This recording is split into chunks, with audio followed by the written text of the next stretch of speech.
gente, que lo que sean bienvenidos y bienvenidas a este fantástico video.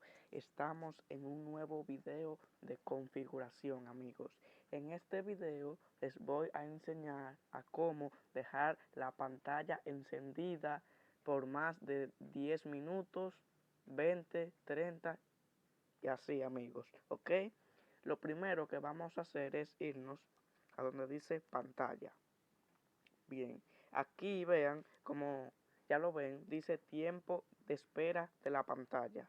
Le damos ahí y dice aquí, tiempo de espera de la pantalla. 15 segundos, 30 segundos, 1 minuto, 2 minutos, 5 minutos, 10 minutos o 30 minutos.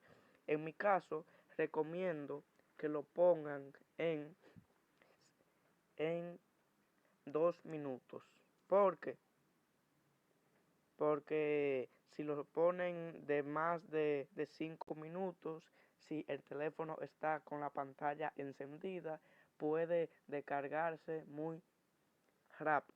Les recomiendo que lo pongan en 2 minutos o 1 minuto, pero de más de 5 minutos no, que se descarga muy rápido el dispositivo.